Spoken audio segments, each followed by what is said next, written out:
ইন্নাল্লাহ ক্বাদ ফারাদা আলাইকুমুল হাজ্জা ফাহাজ্জু, আল্লাহ তাআলা তোমাদের উপর হজ ফরজ করেছেন, অতএব তোমরা হজ করবা। এই দুনিয়ার টাকা পয়সা নিয়ে চিন্তা করতে করতে কবর গেল তো খালি হাতে বাবা কবর যাইবা। আল্লাহ তাআলা বলেন, মানুষ আমি তোকে দুনিয়াতে প্রেরণ করেছি, তবে হ্যাঁ আমি আল্লাহ তোকে দুনিয়াতে প্রেরণ করার পর আবার সুন্দর কতগুলি নিয়ম কানুন তোকে বলে দিয়েছি। এই বান্দারা শুনো, আমি আল্লাহ পাক রব্বুল আলামিন মা খালাকাতুল জিন্না ওয়াল ইনসা ইল্লা লিয়াবুদুন। আল্লাহ পাক রব্বুল আলামিন জানায়া দেন, হে ইমানদাররা শুনো, আমি আল্লাহ পাক রব্বুল আলামিন তোমাদেরকে সৃষ্টি করেছি, কারণ আমি আল্লাহ জিন ও মানুষকে সৃষ্টি করেছি আমার ইবাদত করার জন্য। আল্লাহ তাআলা ভিন্ন জায়গায় জানায়া দেন, হে ইমানদারেরা, ইবাদত করবা কতদিন পর্যন্ত? আমি আল্লাহকে সেজদা করবা, আমি আল্লাহ পাকের হুকুম আহকাম মানবা। আল্লাহ তাআলা ভিন্ন জায়গায় জানায়া দেন, ওয়াবুদু রাব্বাকা হাত্তা ইয়াতিয়াকাল ইয়াকিন। হে ইমানদারেরা, হে কবরকে বিশ্বাসকারীরা, তোমরা যা আমার ইবাদত করবা, আমাকে আমার গোলামি করবা। কতদিন পর্যন্ত আমার গোলামি করবা? কিয়ামত মওতের আগ পর্যন্ত আমি আল্লাহর গোলামি করবা। ওয়াবুদু রাব্বাকা হাত্তা ইয়াতিয়াকাল ইয়াকিন। এই যে আমার গোলামি করবা, আমাকে সেজদা দিবা, আজান দেওয়ার পর নামাজ কালাম পড়বা, এই যে হজের মৌসুম চলে হজ করবা, আমার গোলামি করবা, মৃত্যুর আগ পর্যন্ত আমি মালিকের গোলামি করবা। ওয়ামা কুনতা সগীরা, আল্লাহ তাআলা বলে, মানুষ তুমি দূর ছোট ছিলা। ওয়ামা কুনতা সগীরা, এ মানুষ তুমি তো ছোট ছিলে। ফামান কাব্বার, আমি আল্লাহ পাক রব্বুল আলামিন আবার তোমাকে বড় করেছি। ওয়ামা কুনতা দাঈফা, এ মানুষ তুমি বড় দুর্বল ছিলে। ফামান কাওয়াকা, আমি আল্লাহ পাক রব্বুল আলামিন তোমাকে শক্তি দান করেছি। ওয়ামা কুনতা জাহিলা, তুমি মূর্খ ছিলে। মান আল্লামাক, আমি আল্লাহ তোমাকে কথা বলা শিক্ষা দিয়েছি। এ মানুষ, অতএব এই যে দুনিয়াতে আমি আল্লাহ পাক রব্বুল আলামিন প্রেরণ করেছি, নির্দিষ্ট সময় দিয়ে তোমাকে প্রেরণ করেছি। আবার যখন এই নির্দিষ্ট সময় পুরিয়া যাবে রে বাবা, আমিও কবরে যেতে হবে, আপনাকেও কবরে যেতে হবে। এখান থেকে আমার শিক্ষণীয় বিষয় হলো, আমার জন্য কবর যে সাইজ হবে, আপনার জন্য কবরে সেই সাইজ হবে। আমার যে খোদা, আপনার সেই খোদা। আমার যে নবী, আপনারও সেই নবী। আমার যে কোরআন, আপনারও সেই কোরআন। আমার কবরে 3 প্রশ্ন, আপনারও কবরে 3 প্রশ্ন। আমারও 3 কবর দেওয়া হবে, আপনাকেও 3 কবর দেওয়া হবে। আমার যে রসুল, আপনারও সেই রসুল। আমার কবর যেই সাইজ হবে, আপনারও সেই সাইজ হবে। অতএব আমি যে নামাজ কালাম আদায় করি, আপনি কেন আদায় করেন না? নিজেকে একটু মাঝে মাঝে প্রশ্ন করেন না? অনেক মানুষ মাঝে মাঝে বলে, ইমাম সাহেব দাড়ি রাখতে আমার কাছে লজ্জা লাগে। আমি বলি, আপনার কাছে দাড়ি রাখতে লজ্জা লাগে, আমার কাছে আপনার কাছে দাড়ি না রাখতে লজ্জা লাগে, আমার কাছে দাড়ি রাখতে লজ্জা লাগে। এই আল্লাহর বান্দা, আপনার কাছে মাথায় টুপি দিলে লজ্জা লাগে, আমার কাছে মাথায় টুপি না দিলে লজ্জা লাগে। অনেক বান্দা মাঝে মাঝে বলে, ইমাম সাহেব আমাকে আমি যখন মাঝে মাঝে পাঞ্জাবি গায়ে দিই, আমাকে পাঞ্জাবি গায়ে দিতে লজ্জা লাগে। তো আমি বলি, আমি পাঞ্জাবি গায়ে না দিলে লজ্জা লাগে। এই আল্লাহর বান্দারা, এই যে পরকালীন জগৎ আমার আপনার জন্য রেডি করা রে বাবা, এই দুনিয়ার সামান্য সময় যদি পায়া, অকালান্ত যদি নাকি আখিরাত জগৎকে আমি ধ্বংস করে দিই, বলুন তো মালিকের সামনে যায় আমি আপনি মালিকের সামনে কি জবাব দিব? এজন্য আল হাজ্জু আশহুরুম মালুমাত, আল্লাহ পাক রব্বুল আলামিন জানায়া দেন এই যে হজের কতগুলি সুনির্দিষ্ট মাস রয়েছে, তার মধ্যে জিলকদ, জিলহজ, এই শাওয়াল, জিলকদ, জিলহজ, এই মাসগুলি হলো হজের মাস। এজন্য ওই বাইতুল্লাহর গিলাফ দরিয়া লাব্বাইক আল্লাহুম্মা লাব্বাইক, লাব্বাইক লা শারীকা লাক লাব্বাইক, ইন্নাল হামদা ওয়ান নি'মাতা লাক লা শারীকা লাক। এই আল্লাহর বান্দারা, জীবনে ওই শোক বড় আনন্দের শোক, ওই শোকের কপাল বড় ভালো, যেই শোক মদিনা দেখার সুযোগ হলো। ওই ব্যক্তির কপাল বড় ভালো যে ব্যক্তি নবীজির কবরের পাশে যায়া জিয়ারত করার সুযোগ হলো। এজন্য বাবা আমিও আপনিও চেষ্টা করব, আমার কাজ হলো তিনটা, দোয়া করব, চেষ্টা করব আল্লাহ পাকের দরবার, আমি নিয়তটাও করব। আমি যে কোনো ভালো কাজ করব তখন আমার ওই ভালো কাজ করার পিছনে আমার তিনটা ভূমিকা আমি পালন করব। এক নাম্বার ভূমিকা আমি আল্লাহর দরবারে দোয়া করব, দুই নাম্বার ভূমিকা আমি চেষ্টা করব, তিন নাম্বার ভূমিকা আমি পরিপূর্ণ নিয়ত করব। ও মালিক, এই বাংলার জমিন থেকে কত মানুষ লাখ লাখ টাকা খরচ করিয়া ওই মদিনা দেখার জন্য পাগল, ওই মদিনার সোনার মদিনা দেখার জন্য মানুষ বড় পাগল হয়ে যায়। আল্লাহ তুমি আমাকেও সোনার মদিনা যাওয়ার তৌফিক দান করিও। এজন্য বাবা আমি যখন কোনো ভালো কাজ করব তখন নবীজি ভিন্ন জায়গায় জানাইয়া দেন, ক্বালা রাসূলুল্লাহি সাল্লাল্লাহু আলাইহি ওয়া আলিহি ওয়াসাল্লাম, ইন্নামাল আমালু বিন্নিয়াত। যখন কোনো কাজ করবা সমস্ত কাজই নিয়তের উপরে নির্ভর করে। এজন্য আমি যখন হজ করার জন্য এরাদা করব, চেষ্টা করব, নিয়ত করব, আল্লাহ পাক রব্বুল আলামিন হয়তো আমার এই নিয়তের কারণে, চেষ্টা করার কারণে, আমি এই নিয়ত করার কারণে, আল্লাহ পাকের দরবারে দোয়া করার কারণে হয়তো মালিক আমাকে সোনার মদিনা যাওয়ার সুযোগ করে দিবেন। এজন্য বাবা আমরাও চেষ্টা করব ওই সোনার মদিনা দেখার জন্য, জানে পানে চেষ্টা করব। এই জন্য যাদের সমর্থ আছে, সমর্থ থাকা সত্ত্বেও যারা হজ করে না, নবীজি ধমক দিয়া জানায়া দেন ওই ব্যক্তি ইহুদি হয়ে মরবে নাকি নাসারা হয়ে মরবে আমি নবী জানি না। এই কেমন বড় কথা! নামাজের বিষয়ে কথাটা নাই, বান্দা নামাজ পড়বে না পড়বে, এই বান্দা নামাজ পড়বে অথবা না পড়বে ইহুদি হয়ে মারা যাবে নাকি নাসারা হয়ে মারা যাবে। তবে নবীজির হাদিসের বাক্য অনুযায়ী, ভাষ্য অনুযায়ী বলা যায় এই ব্যক্তি মুসলমান হইয়া কবরে যাইবে না। আল্লাহ তাআলা ভিন্ন জায়গায় জানায়া দেন, ইয়া আইয়ুহাল্লাযীনা আমানুত্তাকুল্লাহা হাক্কা তুকাতিহি ওয়া লা তামুতুন্না ইল্লা ওয়া আনতুম মুসলিমুন।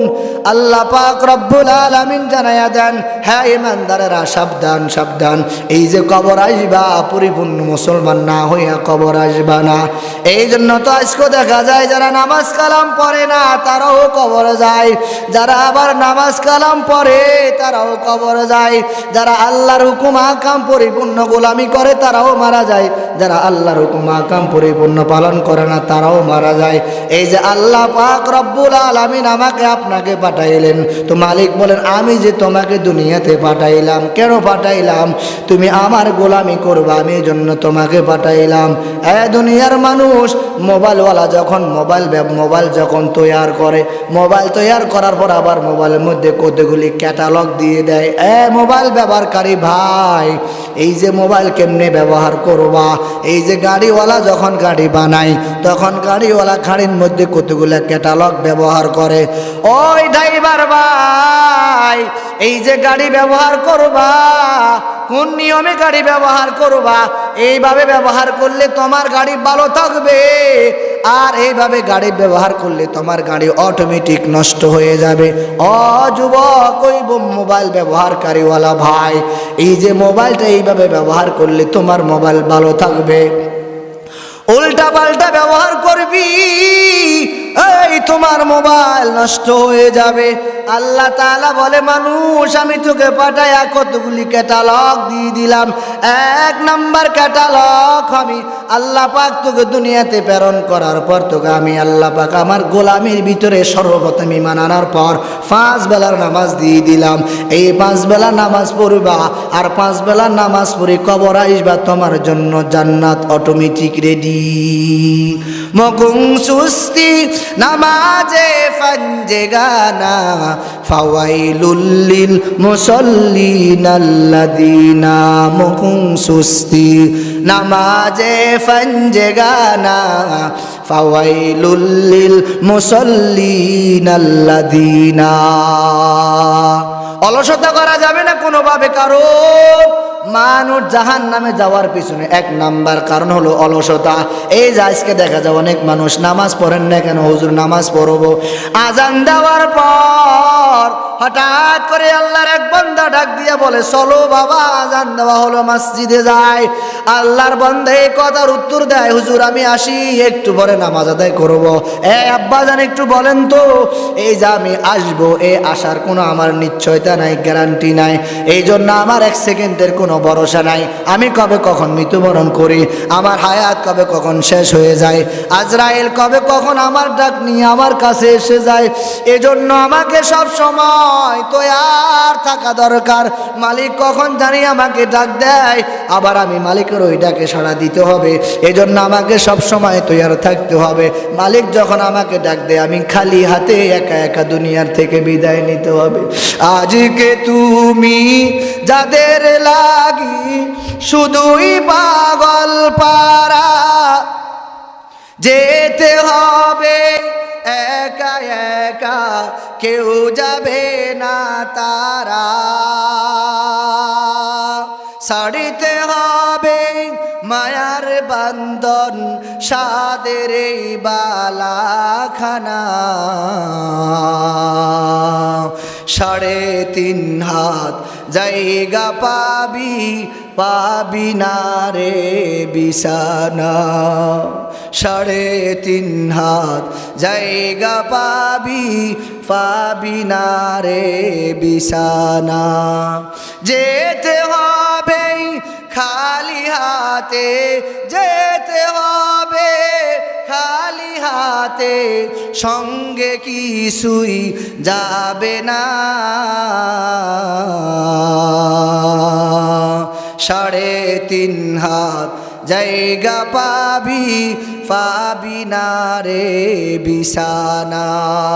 মিনহা খলাকনাকুম ওয়া ফিহা নুঈদুকুম ওয়া মিনহা নুখরিজুকুম তারাতান নুখরা। আল্লাহ তাআলা বলে মানুষ তোকে আমি মাটি থেকে সৃষ্টি করেছি, আবার তোকে মাটির ভিতরে অবশ্যই যেতে হবে। আবার মাটির ভিতরে যাওয়ার পর ওই মাটি থেকে তোকে পুনরুত্থান হতে হবে। ওই মাটির ভিতরে যাওয়ার পর দুনিয়ার 70 বছরের হিসাব আমি আল্লাহ তাআলার দরবারে দিতে হবে। হাসিবু ক্বাবলা তুহাসিবু। ও মানুষ, হিসাব করার আগে একটু হিসাব করে দেখো 70 বছরের ভিতরে কত বেলা জুমার নামাজ পড়লাম, 80 বছরের ভিতরে কতদিন 5 বেলার নামাজ আমি ঠিক মতো আদায় করলাম, 70 বছর বয়সের ভিতরে কতদিন ঠিক মতো মালিকের গোলামি করলাম, এই 80 বছর বয়সের ভিতরে কতদিন 5 বেলার নামাজটা আমি ঠিক মতো আদায় করতে পারলাম, আব্বা আম্মার খেদমত আমি ঠিক মতো আদায় করতে পারলাম কিনা। এই 70 বছর বয়সের ভিতরে আমি কতবার হজের সুযোগ হলো, হজটা আমি কেন করলাম না। কিয়ামতের ময়দানে আল্লাহর হাবিব রাহমাতুল লিল আলামিন বলেন লাইসা ইয়াতাহাসসারু আহলুল জান্নাতি ইল্লা আলা সাআতিম মাররাত বিহিম লাম ইয়াযকুরুল্লাহ তাআলা ফিহা। রহমতের নবী জানায়া দেন আমার উম্মতের দল জান্নাতীরা জান্নাতে যাওয়ার পর ওইখানে বসে বসে আফসোস করবে। কেন আফসোস করবে? ও জান্নাতীরা জান্নাতে যাওয়ার পর জান্নাতে বসে বসে আফসোস করবে। কেন আফসোস করবে? এজন্য আফসোস করবে আমি কেন দুনিয়াতে বসে অহেতুক কথাবার্তা বললাম, আজান দেওয়ার পর আমি কেন মসজিদে আসি মালিকে সেজদা দিলাম না। জান্নাতীরা জান্নাতে যাওয়ার পর দুনিয়ার কোনো জিনিসের জন্য আফসোস করবে না। বিবির জন্য মায়া হবে না, ছেলের জন্য মায়া হবে না, মেয়ের জন্য কোনো মায়া হবে না, বিল্ডিংয়ের জন্য কোনো মায়া হবে না, টাইলস মোসাইকের জন্য কোনো আফসোস হবে না, আক্ষেপ করবে না, টাকা পয়সার জন্য কোনো আফসোস আক্ষেপ করবে না। আল্লাহর বান্দা জান্নাতে যাওয়ার পর ওইখানে বসে বসে আফসোস করবে, আল্লাহ আমি কেন আজান দেওয়ার পর ওই নামাজ কেন আমি আদায় করলাম না? এই যে আসসালাতু খায়রুম মিনান নাওম, এই যে আমার কানের ভিতরে সংবাদটা পৌঁছাই দিল, এলানটা দিয়ে দিল, হ্যাঁ মানুষ ঘুম হইতে নামাজ ভালো, আমি কেন ফজর নামাজটা আদায় করলাম না? দিনের শুরুর বেলা ফজর, আবার দিনের শেষ বেলা আবার মাগরিবের নামাজ, কত আল্লাহর বান্দা ঘুমায়, এই কথা আল্লাহর বান্দা চিন্তা করে না। আল্লাহর বান্দারা ফজর নামাজ না পড়ে যে সকাল বেলার খানা খাও, একটু চিন্তাকে নিজের ভিতরে করো। এই যে আল্লাহর হুকুম আমি না মানিয়া মালিকের হুকুম মতো আবার ঠিক মতো আদায় না করিয়া এই যে আমি সকালের খানাটা খাই, যদি মালিক আমার খানাটা বন্ধ করে দেয়, বলুন তো কি অবস্থাটা হবে? এরে আল্লাহর বান্দা জোহরের নামাজ না পড়ি আবার দুপুর বেলার খানা খাও, একটু তোমার ভিতরে কি একটু চিন্তা আসে না? এই যে মালিক এই যে নামাজ আজান দিল, নামাজের সময় হয়ে গেল, এই যে আমি নামাজ পড়লাম না, নামাজ না পড়ি এই যে আবার আমি দুপুরে খানা খাইতে বসলাম, যদি মালিক আমার খানাটা বন্ধ করে দেয় হয়তো আবার আমি আর জীবনে খানা খাইতে পারবো না। আসর বান্দা পড়ে না, মাগরিব বান্দা পড়ে না, এশারে নামাজ না পড়ি আবার রাত্রের বেলা খানা খায়। এই আল্লাহর বান্দারা ভিতরে কি একটুও চিন্তা আসে না, অনুধাবন আসে না, অনুশাসন আসে না? এই যে আমি এশারের পরে নামাজ না পড়িয়া ঘুমাই, হইতে পারে এই যে আন্নামু আকুল মাত, ঘুম হলো মৌতের ভাই। আল্লাহর কত বান্দা ঘুমের ঘরে দুনিয়ার থেকে বিদায় নিয়ে চলে গেল। এই যে আমি নামাজ না পড়িয়া ঘুমাই, যদি আমার হঠাৎ করে যদি আমার মৃত্যুটা আসে যায়, তাহলে তো আমি দুনিয়ার থেকে বেনমাজি হইয়া দুনিয়ার থেকে বিদায় নিয়ে চলে গেলাম। এই যে আমি জোহরের নামাজ পড়লাম না, অনেক বান্দা জোহরের তা আসরের আগেও তো মারা যায়। আল্লাহর বান্দা জোহরের নামাজ কালাম না পড়িয়া যদি আসরের আগে মারা যায়, ওই বান্দা তো বেনমাজি হয়ে কবরে চলে গেল। এরে আল্লাহর বান্দারা কত মানুষ তো মাগরিবের আগেও মারা যায়। যে বান্দা আসরের নামাজ কালাম না পড়লো, মাগরিবের আগে মৃত্যুবরণ করলো, ওই বান্দা তো বেনমাজি হয়ে মারা গেল। এই যে আবার কত বান্দা মাগরিবের নামাজ কালাম আদায় করে না, মাগরিবের নামাজের বড় তো অনেক মানুষ মারা যায়। আল্লাহর বান্দা বান্দিরা, এই যে মাগরিবের নামাজ না পড়ে আসার আগে মৃত্যুবরণ করলা, এই যে তুমি তো বেনমাজি হইয়া মারা গেলা, কবরে যাওয়ার পর তোমার কি হালত হবে রে বাবা? ওই কবরে যাবার পর কবর তো তোমার আপনজন কেউ নাই, কেউ নাই। ওই কবরে বাতিও নাই, সাথীও নাই, বন্ধুও নাই, কিছু নাই রে বাবা। যাদের জন্য এত মায়া মায়া মায়া, ওরাও কেউ তোমার সাথে কবরে যাবে না। চল রাহি হাই উমরে মেসলে বরফে কম, রফতা রফতা চুপকে চুপকে দম বাদম। চল রাহি হাই উমরে মেসলে বরফে কম, চল রাহি হাই উমরে মেসলে বরফে কম, রফতা রফতা চুপকে চুপকে দম বাদম। নামাজ কালাম আদায় করি না রে বাবা, আমার আপনার হায়াত হলো ওই বরফের চাকার মতো। ওই যে বরফের চাকা যেমন কারখানার ভিতরে থাকে, যখন অটোমেটিক ওই বরফের চাকা যখন কারখানা থেকে বাহির করে, ওই বরফের চাকা যখন কারখানা থেকে বাহির করার পর যখন কোনো আল্লাহর বান্দা বরফটাকে মাছের সাথে ব্যবহার করলো, তাও বরফটা অটোমেটিক শেষ হয়ে যাবে। অথবা আল্লাহর কোনো বান্দা ওই বরফটাকে কারখানা থেকে নেওয়ার পর কোনো কাজে ব্যবহার করলো না, এমনিতে বরফটাকে রেখে দিল, এরপর অটোমেটিক ওই বরফটা শেষ হয়ে যাবে। এরে আল্লাহর বান্দা বান্দিরা, আমার আপনার হায়াতের একে হালত। এই যে আমি যখন মায়ের গর্ভ থেকে এসেছি, একা একা এসেছি, আবার একা একা আমাকে কবরে যাওয়া লাগবে। ওই কবর চিন্তা দেখি আবু বকর এত পরিমাণ কান্নাকাটি করতো। হযরত উসমান গনি রাদিয়াল্লাহু তাআলা আনহু, বিশ্ব নবী রাহমাতুল্লিল আলামিনের 2 মেয়ে বিবাহ করেছেন, ওনাকে বলা হয় জিন্নুরাইন। হযরত উসমান গনি যখন কবর দিয়ে কোথাও যাইতেন, হযরত উসমান গনি রাদিয়াল্লাহু তাআলা আনহু যখন কবর দেখতেন, এমন ভাবে কান্না করে করে করে করে দাড়ি মোবারক ভিজে যাইত। সাথীরা ডাক দিয়া বলে, উসমান জান এত কান্নাকাটি কেন করো? আমরাও তো কবরের পাশ দিয়ে যাই, কই আমাদের তো কান্নাকাটি আসে না। হযরত ওসমান গনি রাদিয়াল্লাহু তাআলা আনহু বলে, হে আমার সাথীর দল, ভালো করে একটু জেনে নাও, এই কবর হলো মানুষ যখন দুনিয়া থেকে বিদায় নেয়, বিদায় নেওয়ার পর প্রথম ঘাঁটি হলো কবর। আর যে বান্দা এই কবরের ভিতরে নিস্তার পেয়ে যাবে, মুক্তি পেয়ে যাবে, তার জন্য সামনের জায়গাগুলি অটোমেটিক খোলা হয়ে যাবে। আমি হযরত ওসমান গনি জানি না এই কবর আসার পর প্রথম গাড়ির ভিতরে আমি কোনো ধরা খাই যাই কিনা, মালিকের সামনে আমি কোনোভাবে কোনো আটকে যাই কিনা। এজন্য আমি ওসমান গনি রাদিয়াল্লাহু তাআলা আনহু যখন কবর দেখি, একবারে কবর দেখার পরে হঠাৎ করে কান্না করে করে করে করে আমার দাড়ি মোবারক ভিজে যাইত। হযরত আলী রাদিয়াল্লাহু তাআলা আনহু যখন আজান শুনতেন, আজান শোনার পর হঠাৎ করে ওনার মুখগুলো অন্যরকম হইতো, চেহারাটা আরো রকম হয়ে যেত। মানুষ প্রশ্ন করতো, আলী বলো, আজান শোনার পর তোমার মুখ কেন আরেক রকম হয়ে যায়, ভিন্ন রকম হয়ে যায়? হযরত আলী রাদিয়াল্লাহু তাআলা আনহু বলেন, আলী হলো নবীজির জামাই, আবার নবীজির স্বাস্থ্য ভাই। হযরত আলী রাদিয়াল্লাহু তাআলা আনহু বলেন, এই আমার বন্ধুগণ শুনো, এই যে আজান দেয়, তুমি তো জানো যে ইমাম সাহেব আজান দিল, আসলে তো ইমাম সাহেব আজান দিল, দায়িত্ব তো পালন করলো, আসলে ইমাম সাহেব তো ইমাম সাহেবের কথা বলে নাই। ইমাম সাহেব বলল আল্লাহু আকবার, আল্লাহ সব চাইতে বড়। আবার বলে আল্লাহু আকবার, আল্লাহ সব চাইতে বড়। প্রথম বলে 4 বার, তারপরে বলে 2 বার, এই হলো 6 বার। প্রথম আল্লাহু আকবার, আল্লাহ ডান দিক থেকে বড়। আবার আল্লাহু আকবার, আল্লাহ বাম দিক থেকে বড়। আবার আল্লাহু আকবার, আল্লাহ সামনের থেকে বড়। আবার আল্লাহু আকবার, আল্লাহ পেছন থেকে বড়। আবার আল্লাহু আকবার, আল্লাহ উপর থেকে বড়। আবার আল্লাহু আকবার, আল্লাহ নিচ থেকে বড়। এই যে আমাকে একটা এলান দিয়ে দিল মানুষ, হাজারো ব্যস্ততার ভিতরে মালিকের হুকুম আদায় করবা, এই যে তোমাকে ডাক দিল, আসো হাইয়া আলাস সালাহ, ও মানুষ নামাজের জন্য আসো। এই কথা বলার পর আবার বলে হাইয়া আলাল ফালাহ, নামাজ পড়লে তোমার জন্য অটোমেটিক সফলতা রেডি। জান্নাত দু জগসে ইয়া রব क्या करो, आरज़ू है मैं तुझे देखा करो, हूर गलमा जितनी नेमत है तू, सबसे बेहतर नेमते दीदार तू। আল্লাহর কত মানুষ নামাজ পড়িয়া বলে, আল্লাহ তুমি আমাকে জান্নাত দান করো। আবার জান্নাত বলে, আল্লাহ তুমি আমাকে এই ব্যক্তিটাকে আমার ভিতরে দান করিও।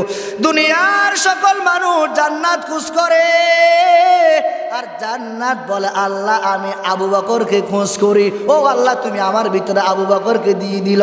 এই আল্লাহর বান্দারা একটু বুঝুন তো তাহলে, আবু বকর সিদ্দিক রাদিয়াল্লাহু তাআলা আনহু আরহামু উম্মতি বি উম্মতি আবু বকর রাদিয়াল্লাহু তাআলা আনহু, আবু বকর সিদ্দিক রাদিয়াল্লাহু তাআলা আনহু একেবারে নরম মানের সাহাবী ছিলেন। হঠাৎ করে ইহুদি বলে, আবু বকর তোমরাও গরিব, তোমাদের আল্লাহও গরিব। এই কথা বলার পর আবু বকর সিদ্দিক রাদিয়াল্লাহু তাআলা আনহু এমন যে একটা থাপ্পড় লাগাই দিলেন, বহু দূরে যায় পড়ে গেল।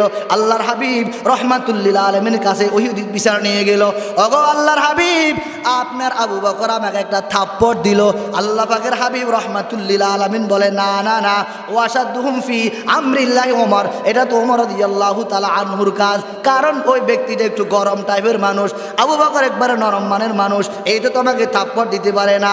ইহুদি বলে, না না না, আমি নিজে দেখেছি আবু বকর সেজদা করলো, আল্লাহকে নিয়ে কোনো কটূক্তি করলো, মুসলমানকে নিয়ে কোনো কটূক্তি করলো, টুপি নিয়ে কোনো কটূক্তি করে, মুসলমানকে নিয়ে কোনো কটূক্তি করে, মাদ্রাসা মসজিদ নিয়ে টুপি দাড়ি নিয়ে কোরআন হাদিস নিয়ে কোনো কটূক্তি করে। একজন মুসলমানের যদি নাকি রক্ত গায়ে থাকে, সামান্য পরিমাণ জাররা পরিমাণ ইমানদার দাবি করে, সাথে সাথে ওই জায়গার মধ্যে প্রতিবাদ করা ইমানের দায়িত্ব ও কর্তব্য। এজন্য বাবা এই হজের মাসে একটু আপনি চেষ্টা করেন, আল্লাহর এক বান্দা দাদা এবং নাতিগুলো হজ করার জন্য। আল্লাহর দাদা দীর্ঘদিন তারা হজ করতে আসে, দীর্ঘদিন পর্যন্ত হজ করে। বাইতুল্লাহ যাবার পর লাব্বাইক আল্লাহুম্মা লাব্বাইক, আল্লাহর বান্দা যখন বলে লাব্বাইক, ওখান থেকে আওয়াজ আসতেছে লা লাব্বাইক। আল্লাহর বান্দা বলে লাব্বাইক, আল্লাহ আমি হাজি, হাজির। ওইখান থেকে আওয়াজ আসে লা লাব্বাইক, আমি তোমার ডাকে সাড়া দিব না। যখন নাকি দাদা বাইতুল্লাহ গেল, বাইতুল্লাহ তোয়াব করতেছে আর বলতেছে লাব্বাইক আল্লাহুম্মা লাব্বাইক লা শারীকা লাকা লাব্বাইক, এই কথা যখন বারবার লাব্বাইক লাব্বাইক লা শারীকা লাকা লাব্বাইক, এই লাব্বাইক লাব্বাইক যখন বারবার বারবার দাদা বলে, নাতি হঠাৎ করে শুনতে আসে ওইখান থেকে আওয়াজ আসে লা লাব্বাইক লা লাব্বাইক লা লাব্বাইক। এই কথা বলার পর নাতি দাদাকে প্রশ্ন করে, দাদা এই যে তুমি লাব্বাইক লাব্বাইক বলো, বলতেছো আল্লাহ আমি হাজির, আল্লাহ আমি হাজির, এই কথা যে তুমি বলো, আল্লাহ পাকের পক্ষ থেকে আওয়াজ আসে, গায়বী একটা আওয়াজ আসে লা লাব্বাইক, এই বান্দা তুই হাজির নয়, এই বান্দা তুই উপস্থিত নয়। এই কথা বলার পর এবার নাতি দাদাকে বলে, দাদাকে বলার পর দাদা এবার বলতেছে, এ নাতি বলো, আল্লাহ যদি বলে লাভ না লা লাব্বাইক কোনো অসুবিধা নাই, নাতি তুমি বলো, এইটা ছাড়া আমার আর কোনো বিকল্প নাই। এই কথা যখন বারবার বারবার লা তাকনাতু মির রাহমাতিল্লাহ ইন্নাল্লাহা ইয়াগফিরুয যুনুবা জামিআ ইন্নাহু হুয়াল গফুরুর রহিম। এই আল্লাহর বান্দারা, লা তাকনাতু মির রাহমাতিল্লাহ, আল্লাহ পাক রব্বুল আলামিন বলেন, হে মানুষ তুমি আমার আশা থেকে নৈরাশ হইও না, কারণ একবার নামাজ পড়ছো আবার নামাজ পড়ো, যোহর পড়ছো আবার আসর পড়ো, আসর পড়ছো আবার মাগরিব পড়ো, মাগরিব পড়ছো আবার এশা পড়ো, এশা পড়ছো আবার ফজর পড়ো। কেন পড়বা? কারণ তোমার যোহর কবুল হয়েছে কিনা তুমি জানো না, আসর হয়তো কবুল হতে পারে, আবার তুমি আসর নামাজ পড়ো, আসর কবুল হয়েছে কিনা জানি না, মাগরিব নামাজ তুমি আবার পড়বা, মাগরিব কবুল হয়েছে কিনা জানি না, আবার তুমি এশা পড়বা, এশা কবুল হয়েছে কিনা জানি না, আবার তুমি ফজর পড়বা। এই জন্য আল্লাহ বলেন লা তাকনাতু মির রাহমাতিল্লাহ, এই আল্লাহর বান্দারা আমার আশা থেকে নৈরাশ হইও না, কারণ আমি আল্লাহ পাক রব্বুল আলামিন বান্দা চাইতে দেরি হবে, আমি আল্লাহ দিতে দেরি হবে না। সুবহানাল্লাহ। এজন্য ডাক দিছে ইব্রাহিম আলাইহিস সালাম, ডাক দিছে মুসা আলাইহিস সালাম। ইব্রাহিম আলাইহিস সালাতু ওয়াস সালাম ডাক দিল, আল্লাহ আমাকে আগুনের ভিতরে ফালাই দিল, ও আল্লাহ আমি এখন কি করব একটু বলো। এক একজন ফেরেশতা এক এক ভাবে গেল, কোন ফেরেশতা বলে একটু বলো বাতাস দিয়ে দি। ইব্রাহিম আলাইহিস সালাতু ওয়াস সালাম বলে নো নেবার, আমার আল্লাহ কি শ্বশুর বাড়ি বেড়াইতে গেছে নাকি? না। এরপর আরেকজন ফেরেশতা আসে বলে একটু পানি দিয়ে দি, কোনো নেবার, আমার আল্লাহ তো আছে, কোহা আছে, তোমরা সবাই চলে যাও, ইন্নাল্লাহা ইয়াগফিরুয যুনুবা জামিআ, তোমাদের আমার কোনো প্রয়োজন নাই, আমার আল্লাহ আছে, লা তাহজান ইন্নাল্লাহা মাআনা, তোমরা চলে যাও, আমার একমাত্র আমার আল্লাহ আছে। এই কথা বলার পর যখন নাকি আগুন লাগাই দিল, আগুন লাগানোর পর আল্লাহ পাক রব্বুল আলামিন আগুনকে বলে কুনি বারদাও ওয়া সালামুন আলা ইব্রাহিম, এ আগুন সাবধান, ইব্রাহিম আলাইহিস সালাতু ওয়াস সালামের জন্য এমন শান্তিদায়ক হইবা যাতে করে ইব্রাহিম আলাইহিস সালাতু ওয়াস সালামের কোনো ক্ষতি না হয়। চিল্লায় বলেন সুবহানাল্লাহ। আচ্ছা বলেন তো সেই খোদা আসেনি? আরো জোরে বলেন আসেনি? তাহলে যে খোদা ইব্রাহিম আলাইহিস সালাতু ওয়াস সালামকে আগুনের ভিতরে পড়ার পর আগুন জ্বালায় না, আর আগুনের কাজ হলো মানুষকে জ্বালিয়ে দেওয়া, আগুনের কাজ হলো মানুষকে পুড়িয়ে দেওয়া, যে আগুনের শক্তি নাই মানুষকে পোড়ার জন্য, সেই আল্লাহ এখনো আছে।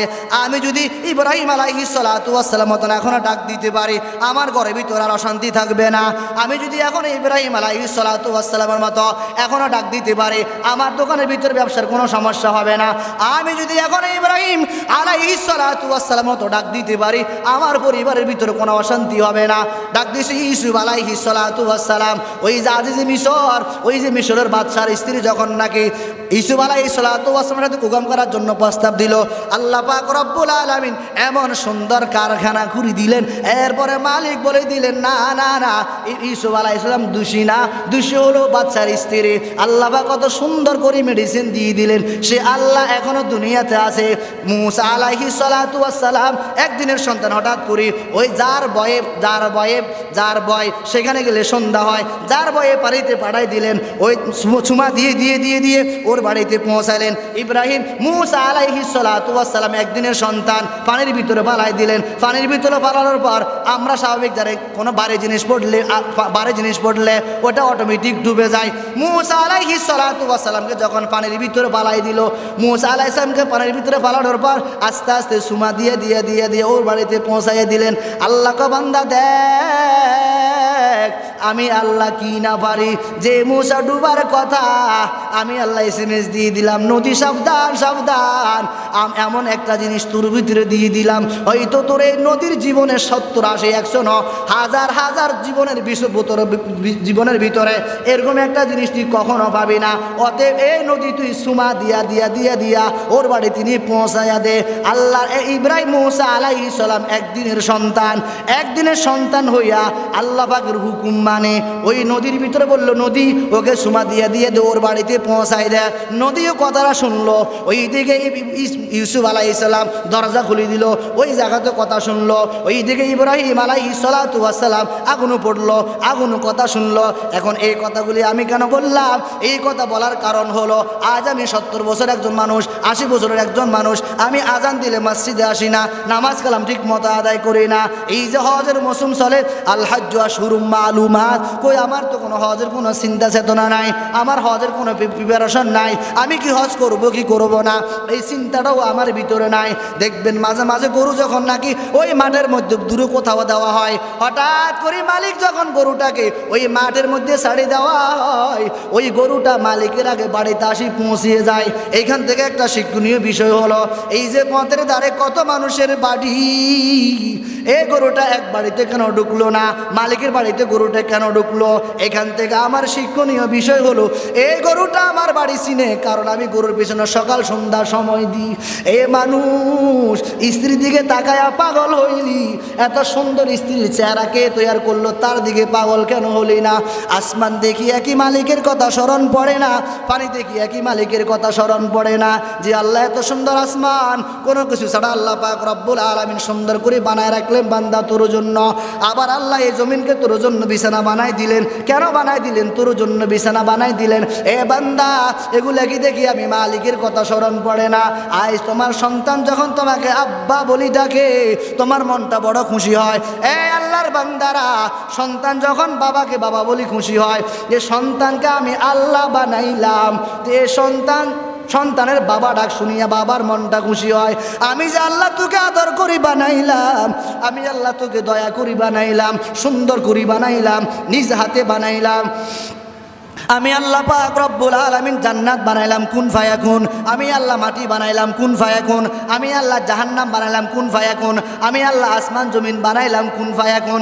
এ বান্দা, তোকে আমি আল্লাহ কুন ফায়াকুন দিয়ে বানাই নাই, আমি আল্লাহ পাক রব্বুল আলামিন তোকে নিজ হাতে বানাইলাম। এই সুন্দর কপালটা এই জন্য দিলাম, এই সুন্দর কপাল দিয়া আমি মালিকের সেজদা দিবি, আর এই সেজদা দেওয়ার পর তোর জন্য অটোমেটিক জান্নাত রেডি। সুবহানাল্লাহ। আশ-শাজদাতু ওয়াহিদাতুম খায়রুম মিনাদ দুনিয়া ওয়া মা ফিহা। আজ নামাজ পড়ে না যুবককে বলা হয়, ও যুবক নামাজ কেন পড়ো না? হুজুর সময় নাই, টান বেরিসর। এই বলেন তো, এই যে 70 বছর হায়াত কে দিল? আরো জোরে বলেন। এই যে জুমার নামাজ পড়তে আসলাম, বাড়িতে যাওয়ার কোনো গ্যারান্টি আছে তো? আরো জোরে বলেন। এই যে সকালবেলার খানা খাইলাম, আবার দুপুরে বেলা খানা খাইতে পারবো তো? কোনো গ্যারান্টি আছে? এই জন্য যে গ্যারান্টি নাই, এই যে গ্যারান্টি না থাকার কারণে তো মালিকের হুকুম আকাম পরিপূর্ণ আদায় করতে হয়। কারণ কখন জানি মালিক আমাকে ডাক দেয়। এই যে আমাদের মাছ থেকে মেহরাজ ভাই বিদায় নিয়ে চলে গেলেন, তারাবির নামাজ পড়লো, রাত্রেবেলা ঘুমাইলো, এই সন্ধ্যা যখন নাকি সেই সময় হলো, আল্লাহর বান্দা আর ঘুম থেকে ওঠে না। এই আল্লাহর বান্দারা একটু ভাবো আর চিন্তা করো, এই যে বান্দাটা রাত্রেবেলা ঘুমাইলো, এই বান্দা কি জানে এই যে আমি এই রাত্রেটা আমার জীবনের জন্য শেষ রাত? এই বান্দা কি জানে এই রাত্রটা হয়তো আমার জন্য শেষ রাত? যদি বান্দা জানতো হয়তো বান্দা ঘুমাইতো না। বান্দা তো জানে না কবে কখন তার মৃত্যুবরণ হবে। ইন্নাল্লাহা ইনদাহু ইলমুস সাআ ওয়া ইউনাজ্জিলুল গায়থ ওয়া ইয়ালামু মা ফিল আরহাম ওয়া মা তাদরি নাফসুম মাযা তাকসিবু গাদা। এই আল্লাহর বান্দা যদি জানতো এই কথাটা, এই রাত্রে আমার মৃত্যুবরণ হবে, আল্লাহর বান্দা কখনো তো ঘুমাইতো না। এই জন্য এই যে আমি বসে আছি, এখান থেকে দাঁড়াইবার কোনো ক্ষমতা আমার না। ইন্নাল্লাহা আলা কুল্লি শাইইন কাদির। এই যে আমি দাঁড়িয়ে আছি, ওইখান থেকে বসার আমার কোনো ক্ষমতা নাই। এই যে আমি একবার কথা বলি, দ্বিতীয়বার আমার কথা বলার কোনো ক্ষমতা নাই। চল রাহি হাই উমরে মেসলে বরফে কম, রফতা রফতা চুপকে চুপকে দম বাদাম। আলহামদুলিল্লাহ।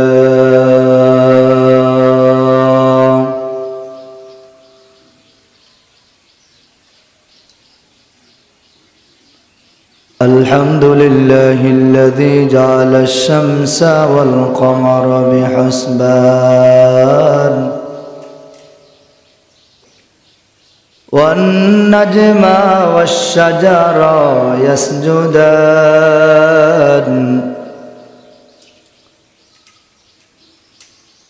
وفضل زمانا على زمان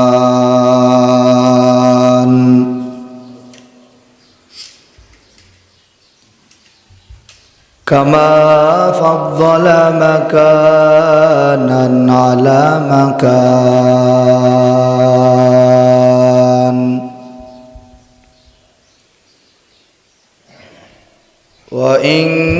وإنسانا على إنسان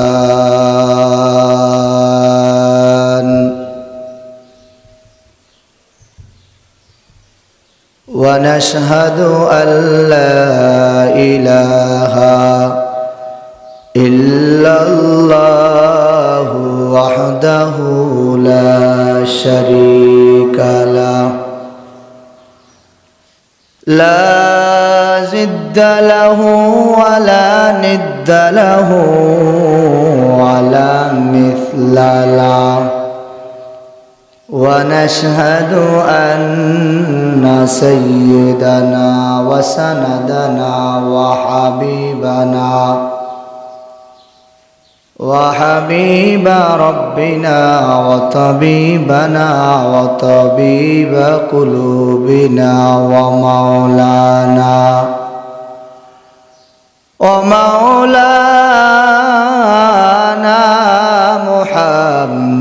محمدا عبده ورسوله صلى الله تعالى عليه وآله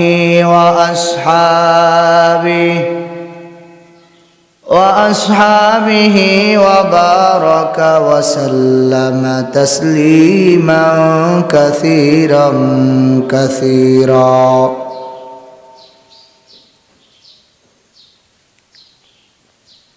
أما بعد فأعوذ بالله من الشيطان الرجيم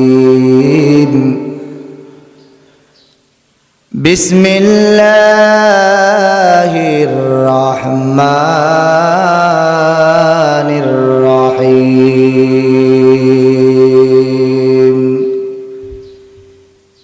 يا أيها الذين آمنوا لا تلهكم أموالكم ولا أولادكم عن ذكر الله ومن يفعل ذلك فأولئك هم الخاسرون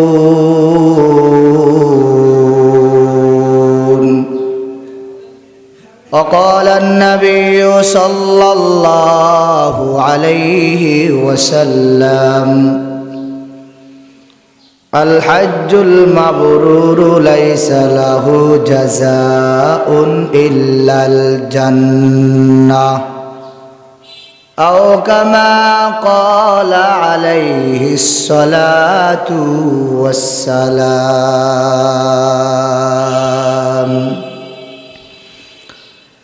या रब मेरे आँखों में समा जाए मदीना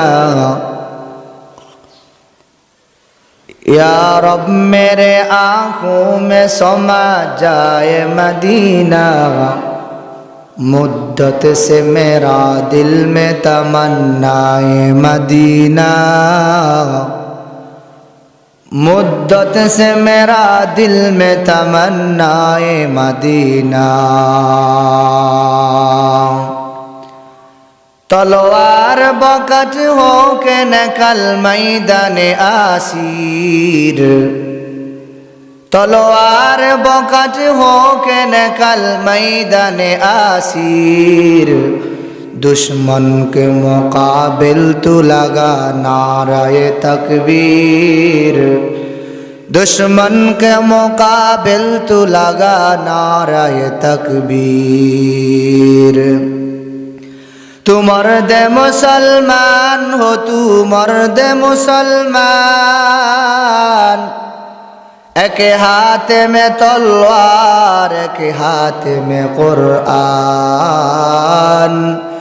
एक हाथ में तलवार, एक हाथ में कुरान। अल्हम्दुलिल्लाह, मालिक दरबारे लाखो कोटी शुक्रिया, যিনি আমাদেরকে হাজারো ব্যস্ততার পর জান্নাতের বাগানে এসে বসে দিনে কিছু কথাবার্তা আলোকপাত করার সুবর্ণ সুযোগটুকু দান করছেন। অন্তরস্থল থেকে গভীর শুকরিয়া জ্ঞাপন করছি, আলহামদুলিল্লাহ। গত জুমায় আমাদের আলোচনা ছিল হজ সম্পর্কে, তো আমরা আজ জানবো হজ করলে আমাদের ফায়দা কি, লাভ কি হবে। আল্লাহর নবী রাহমাতুল্লিল আলামিন বলেন, قال رسول الله صلى الله عليه وسلم حج المبرور ليس له جزاء إلا الجنة। রহমতের নবী জানায়া দেন, এই আমার উম্মতের দল, যে হজ করবা, হজ যে কবুল, যে হজটা তুমি করবা, কবুল হজের একমাত্র বদলা হলো, তার বিনিময় হলো জান্নাত। রহমতের নবী জানায়া দেন, আমার উম্মতের দল, হজ্জুল মাবরুর লাইসা লাহু জাযাউন ইল্লাল জান্নাহ। রহমতের নবী বলেন, আমার উম্মতের দল, হজ যে করবা, যদি তোমার হজটা আল্লাহর দরবারে কবুল হয়, এই কবুল হজের একমাত্র বদলা হলো জান্নাত, তার বিনিময়ে আর কিছু হতে পারে না।